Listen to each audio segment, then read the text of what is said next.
जम्मू कश्मीर से बेहद ही दुखद खबर सामने आई है। माता वैष्णो देवी यात्रा मार्ग पर भीषण त्रासदी हुई है।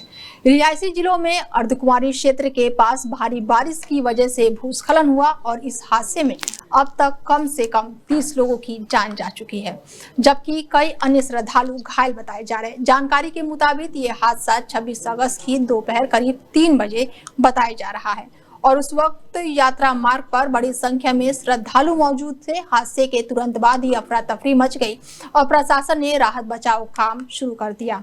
इसके साथ ही सेना, एनडीआरएफ की टीम और एसडीआरएफ की टीम, स्थानीय प्रशासन की टीम मौके पर पहुंच गई। घायलों को तुरंत कटरा और नारायण स्पेशलिस्ट हॉस्पिटल पहुंचाया गया और इसी बीच श्री माता वैष्णो देवी श्राइन बोर्ड ने फिलहाल यात्रा को अस्थायी रूप से निलंबित कर दिया है और यात्रियों से अपील की गई है कि मौसम में सुधार होने तक यात्रा स्थगित रहेगी। वहीं इस भीषण हादसे में उत्तराखंड के मुख्यमंत्री पुष्कर सिंह धामी ने गहरा दुख जताया है। धामी ने एक्स पर लिखा है कि वैष्णो देवी यात्रा मार्ग पर भारी बारिश के कारण भूस्खलन का समाचार अत्यंत दुखद है। मैं वैष्णो देवी से सभी प्रभावितों के सकुशल होने की प्रार्थना करता हूं। तो कुल मिलाकर देश भर से मां वैष्णो के भक्तों को इस वक्त बस एक ही दुआ कर रहा हूं कि जो भी श्रद्धालु इस हादसे में फंसे हैं वो सुरक्षित बाहर निकलें और सभी घायलों को जल्द से जल्द इलाज के लिए भेजा जाए। युवा पीढ़ी को नशे से बचाने के लिए धामी सरकार मैदान में उतर चुकी है। सीएम धामी ने बड़ा फैसला लिया है। आपको बता दें कि मुख्यमंत्री पुष्कर सिंह धामी ने आज सुबह अपने सरकारी आवास पर एक अहम बैठक बुलाई और ये बैठक थी ड्रग्स मुक्त उत्तराखंड के संकल्प को हकीकत में बदलने की।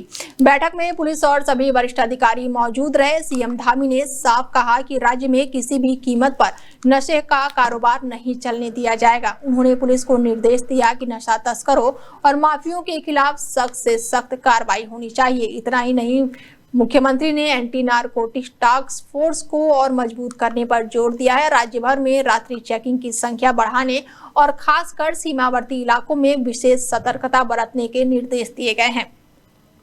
सीएम धामी ने कहा है कि बॉर्डर एरिया पर सख्त जांच सुनिश्चित की जाए ताकि बिहारी राज्यों से आने वाले लोगों को कोई भी नशा उत्तराखंड में ना घुस पाए। सीएम धामी ने कहा है कि युवा पीढ़ी का नशे से बचाने के लिए सरकार की ये सर्वोच्च प्राथमिकता है और इसके लिए सख्त कानून के साथ साथ जागरूक अभियान भी तेज किया जाए। यानी तस्वीर साफ है कि धामी सरकार नशे के खिलाफ आर पार की लड़ाई का ऐलान कर चुकी है और अब अगले कुछ दिनों में राज्य भर में बड़े स्तर पर अभियान चलाने वाले हैं। उत्तराखंड के मुख्यमंत्री पुष्कर सिंह धामी ने आज एक बार फिर से स्वदेशी आंदोलन को मजबूत करने का संदेश दिया है। सीएम धामी ने ट्वीट कर जानकारी दी कि उन्होंने देहरादून को पलटन बाजार में व्यापारियों के साथ संवाद किया और प्रधानमंत्री नरेंद्र मोदी के मंत्र स्वदेशी अपनाओ, राष्ट्र को आगे बढ़ाओ जागरूकता अभियान के रूप का संकल्प लिया और साथ ही मुख्यमंत्री ने व्यापारियों से कहा कि उत्पादन और इसके साथ ही स्वदेशी उत्पादकों का प्राथमिकता दी जाए ताकि न सिर्फ स्थानीय व्यापारियों को बढ़ावा मिले बल्कि प्रदेश की अर्थव्यवस्था को भी मजबूती मिले। बता दें कि सीएम धामी ने स्थानीय उत्पादकों के प्रति अपनी प्रतिबद्धता दिखाते हुए पलटन बाजार का एक वस्त्र दुकान से खादी का कपड़ा भी खरीदा और लोगों से अपील की कि वो अपने दैनिक जीवन में स्थानीय और साथ ही विदेशी उत्पादकों को बढ़ावा दें। और इस दौरान मुख्यमंत्री ने वहां मौजूदा जनसमूह से संवाद किया और सभी से आह्वान किया कि स्वदेशी अपनाएं केवल एक विकल्प नहीं बल्कि राष्ट्र निर्माण की दिशा में एक मजबूत कदम है। और इस मौके पर राज्यसभा सांसद और बीजेपी प्रदेश अध्यक्ष भी मुख्यमंत्री के साथ मौजूद रहे।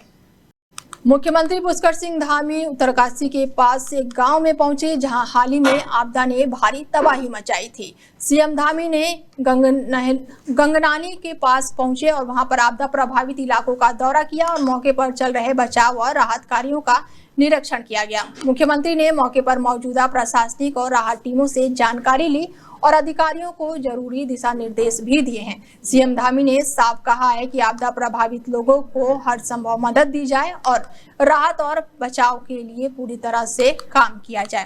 इसके साथ ही उन्होंने बचाव कार्यों में एनडीआरएफ और साथ ही स्थानीय पुलिस और प्रशासन की टीम भी जुटी हुई है। मुख्यमंत्री ने इन सभी प्रयासों की काफी सराहना भी की और प्रभावित परिवारों के हर संभव सहयोग का भरोसा भी दिलाया।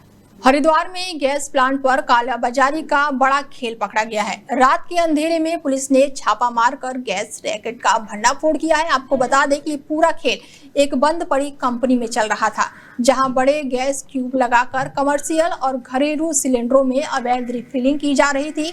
पुलिस की दबिश के बाद से कई लोग अंधेरे का फायदा उठाकर मौके से फरार हो गए, लेकिन 3 आरोपी रंगे हाथों पकड़े गए। वहीं छापेमारी में पुलिस को 60 सिलेंडर गैस मिले हैं और साथ ही चाबी और कई उपकरण भी बरामद किए गए हैं। और इस पूरे कार्रवाई में पुलिस के साथ डीएफओ और एसओसीएल भी अधिकारी भी मौजूद रहे। बताया जा रहा है कि रानीपुर कोतवाली क्षेत्र के लंबे समय से ये रैकेट सक्रिय था। सबसे चौंकाने वाली बात ये रही कि जिस जगह ये गैस रिफिलिंग का धंधा चल रहा था, वहां से कुछ ही दूरी पर इंडियन ऑयल का गैस प्लांट और घनी आबादी वाला इलाका भी है।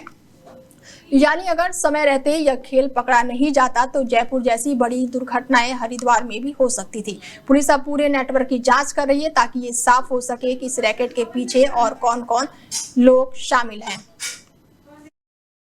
खटीमा में सिंचाई विभाग के उपखंड तृतीय कार्यालय में देर रात अचानक से ही आग लग गई। बताया जा रहा है कि आग लगने की वजह बिजली का शॉर्ट सर्किट था और करीब रात 9:30 बजे बंद पड़े दफ्तर से धुआं उठता हुआ देखा गया और आसपास के लोगों ने तुरंत ही फायर ब्रिगेड को सूचना दी।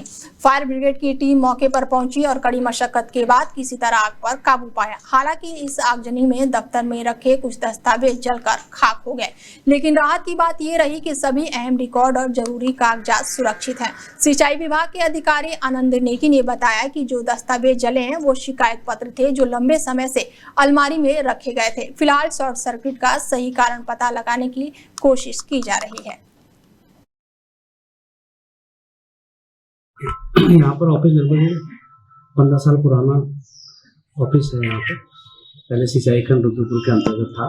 जब से सिंचाई बना उसके अंतर्गत उपखंड तृतीय खटीमा के नाम से यहाँ पर ऑफिस है। तो बहुत पुरानी वायरिंग थी, तो पता नहीं चल पाया कि डैमेज हो रही है। तो कल ऑफिस शाम को टाइमली ऑफिस बंद करके स्टाफ गया था। रात में पता नहीं कैसे शॉर्ट सर्किट हुआ और आग लग गई। यहाँ पर ऑफिस लगभग 15 साल पुराना ऑफिस है। यहाँ पर पहले सिंचाई खंड रुद्रपुर के अंतर्गत था। जब से सिंचाई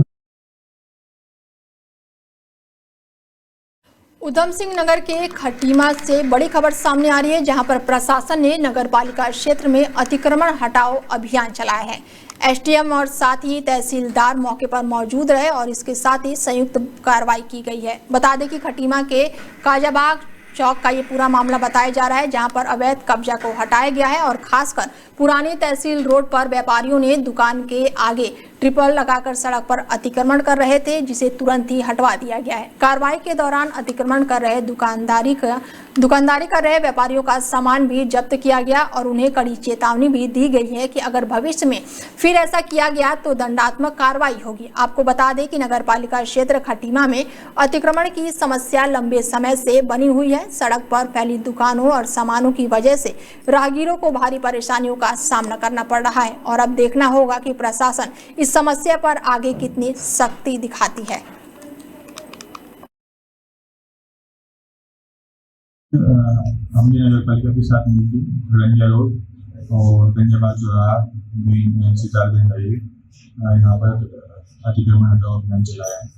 इसमें जो है खासतौर से खरंजा रोड पर जो सड़क के ऊपर तिरपाल इत्यादि डालकर और अपना काउंटर आगे बढ़ा के कुछ व्यापारियों ने अतिक्रमण किया हुआ था, उसको हटाया गया है और सख्त चेतावनी दी गई है। यदि आगे से इस तरह से सरकारी संपत्ति को रोड को किया जाएगा तो कड़ी से कड़ी कार्रवाई की जाएगी। हाईकोर्ट के आदेश पर सरकारी भूमि पर अतिक्रमण हटाने की कार्रवाई अब शुरू हो गई है। दरअसल रायसी गांव में लंबे समय से सरकारी जमीन पर लोगों ने अवैध कब्जा कर रखा था और पक्का मकान बना दिया था। याचिका पर सुनवाई करते हुए हाईकोर्ट नैनीताल ने सख्त आदेश दिया कि कब्जे की गई जमीन को तुरंत अतिक्रमण मुक्त कराया जाए और इसी कड़ी में लक्सर एसडीएम और साथ ही तहसीलदार ने राजस्व विभाग की टीम को मौके पर भेजा। टीम ने गांव में जाकर पैमाइश और चिन्हीकरण का काम शुरू किया। कई मकान और इस कार्रवाई की जद में आ गए हैं। आपको बता दें कि ये याचिका गांव के ही अंकुल नागर ने दायर की थी। उन्होंने हाईकोर्ट को बताया कि करोड़ों की कीमत की ग्राम पंचायत की जमीन पर दबंग लोगों ने अवैध कब्जा कर मकान बना लिया है। हाईकोर्ट ने आदेश दिया है कि 2 सप्ताह के भीतर ये जमीन अतिक्रमण मुक्त होनी चाहिए। फिलहाल प्रशासन पैमाइश और चिन्हीकरण के कारण पूरी तरह से अब लगी हुई है और रिपोर्ट आने के बाद से आगे की कार्रवाई की जाएगी। ये कुछ लोगों ने शिकायत की थी। ये अंकुल सन ऑफ आनंद है, तो ये हाई कोर्ट में गए थे कि कुछ लोगों ने जो है ग्राम सभा की जमीन, गौहर की जमीन, रास्ते की जमीन है, उसका कब्जा रखा है। तो माननीय न्यायालय ने उसके ये दिया था कि भाई इसकी जांच कर लें और जो अगर हो तो उचित कार्रवाई करें। उसके लिए हमने टीम बनाई थी। उसमें दोनों कानूनगो गए हैं, 2-3 पटवारी गए हैं, पुलिस है। तो अभी आई नहीं, मैंने कॉल किया था, तो पैमाइश लगभग पूरी हो गई है। अब जब टीम आएगी तो एग्जैक्टली पता चलेगा कि क्या क्या फाइंडिंग्स हुई है। हमारे गांव में ग्राम समाज जमीन है और गोबर के गड्ढे 4.5 बीघे ग्राम समाज, और प्रशासन आज लक्सर का आता उसकी जांच करके ले गए है और अभी रिपोर्ट पता नहीं क्या देगा। लेकिन जो पारा प्रशासन है वो उन्हीं के घर बैठा था और मेरे से कोई उन्होंने संतुष्टि नहीं ली ना मुझसे पूछा, क्योंकि याचिका करता मैं हूँ, मुझसे पूछना चाहिए था। लेकिन वो ब्लॉक प्रमुख हैं और चैनमैन है, तो इसीलिए उनके यहीं बैठे थे। मैं रुड़की में हुई बारिश के बाद से क्षेत्र के गांव में आकाशीय बिजली गिर गई और इस घटना में दर्जनों घरों के बिजली के उपकरण खराब हो गए। हालांकि गनीमत रही कि किसी तरह की जनहानि नहीं हुई। ग्रामीणों के मुताबिक रात भर अचानक मौसम ने करवट बदली और तेज गरज के साथ साथ आंधी और बारिश भी शुरू हो गई और इसी दौरान गाँव के निवासी मोनू प्रधान के मकान की 3री मंजिल पर लगी वाईफाई पोल पर आकाशीय बिजली गिरी और तेज धमाके के साथ गिरी इस बिजली से मोनू प्रधान के घर की बिजली चली गई और साथ ही बैटरी समेत कई उपकरण जलकर पूरी तरह से खराब हो गए। इतना ही नहीं, आसपास के पड़ोसियों को भी उपकरणों को भारी नुकसान पहुंचाए। फिलहाल इस घटना से ग्रामीणों में भय और दहशत का माहौल है। नुकसान का अनुमान तो हम सही तरीके से लगा नहीं पा रहे। बिजली के उपकरण लगभग दर्जनों परिवार में ख़त्म हो चुके हैं। इनमें टीवी भी है, फ्रिज भी है और आपके इन्वर्टर भी है और मकान भी प्रभावित है। अभी इसका आकलन पूरा हो नहीं पाया कितना नुकसान है, और बहुत नुकसान है। और मैं और मेरी वाइफ बाहर खड़े थे, पशुओं को अंदर बांध रहे थे, बारिश हो रही थी। तो उस टाइम जब बिजली गिरी तो हम बाहर ही थे और बिल्कुल अंधेरा छा गया आँखों आगे, और मुझे एक कान से बिल्कुल नहीं सुन रहा और मेरी घरवाली को दूसरे कान से नहीं सुन रहा। हमें डॉक्टर के जाएंगे, अब जा डॉक्टर के दिखा पाऊंगे कि क्या मामला है। कान से जब से सुन ही नहीं रहा और बहुत देर तक दिखाई भी नहीं दिया कुछ, तो नुकसान बहुत है। अभी पूरा मालूम नहीं हुआ। लोग बता रहे हैं भी कि हमारा फ्रिज फूक गया, हमारा पंखा फूक गया। तो जैसे जैसे पता लगेगा, बढ़ता जा रहा, जैसा ये नुकसान है वो बढ़ता ही जा रहा है। अभी शाम तक पक्का पता लगेगा। इस संबंध में हमने जो हमारी लेखपाल महोदय शिल्पा रावत, उन्हें भी सूचित किया। वो आई है गांव में, सर्वे कर रही है। रुड़की के पिरान कलियर में दरगाह साबिर पाक के सालाना उर्स मेले की तैयारियों को लेकर प्रशासन पूरी तरह से एक्शन मोड में है। नगर पंचायत और पुलिस प्रशासन की संयुक्त टीम ने अतिक्रमण हटाने की बड़ी कार्रवाई की है। झंडा चौक तालाब के पास भूमि समेत कई स्थानों पर कब्जा हटाया गया है। टीम ने एक होटल द्वारा सीलिंग की भूमि पर किए गए पक्के निर्माण को भी ध्वस्त कर दिया है और इस दौरान नगर पंचायत और प्रशासन की टीम, लेखपाल समेत तमाम अधिकारी मौके पर मौजूद रहे। नगर पंचायत ईओ ने कहा है कि मेले की तैयारियों को देखते हुए क्षेत्र से हर तरह का अतिक्रमण हटाया जा रहा है। सीलिंग की जमीन है हमारी आगे, उसके पास जो है एक रिजवी होटल है, उनके द्वारा भी जो है कुछ एक स्थायी संरचना की जो है वहाँ पे कुछ निर्माण किया गया था, सीमेंटेड कार्य किया गया था, जिसको जो है हमारे द्वारा जो है हटा दिया गया है। और बाकी जो है साफ सफाई का काम चल रहा है, वो भी जो है निरंतर जो है किया जा रहा है। नगला चीना गांव में हुई डकैती को लेकर भारतीय किसान यूनियन अब सड़कों पर उतर आई है। 5 दिन के बाद से धरना देने के बाद से आज किसान यूनियन के पदाधिकारी मैंगलोर कोतवाली का घेराव करने पहुंच गए हैं। किसान यूनियन का कहना है कि बीती रात से ब्लॉक के नगला चीना गांव में डकैतों ने 2 घरों में धावा बोला और लाखों रुपए की डकैती को अंजाम दिया और इस दौरान डकैतों ने फायरिंग भी की। किसानों का आरोप है कि इससे पहले भी इसी गांव में डकैती हुई थी, लेकिन पुलिस आज तक उसका खुलासा नहीं कर पाई है। और आज गढ़वाल मंडल अध्यक्ष और साथ ही जिला अध्यक्ष भी पहुंचे, तो वहीं यूनियन के कार्यकर्ता कोतवाली परिषद में धरने पर बैठ गए, जिसके बाद से कोतवाली प्रभारी ने शांति कुमार और साथ ही एसएसआई ने भी मौके पर पहुंचे और किसानों को आश्वासन दिया कि 15 दिनों के भीतर दोनों डकैती के खुलासे कर दिए जाएंगे। पुलिस के इस आश्वासन के बाद से किसानों ने अपना धरना खत्म कर दिया है। 25 दिसंबर 2024 को हमारे घर पे डकैती पड़ी थी, जिसमें 3-4 लाख रुपए का नुकसान हुआ था। 8 महीने हो गए, अब तक कोई कार्रवाई नहीं हुई, उसमें ना कुछ हुआ। फिलहाल देवभूमि स्पेशल में मेरे साथ इतना ही। दीजिए इजाजत।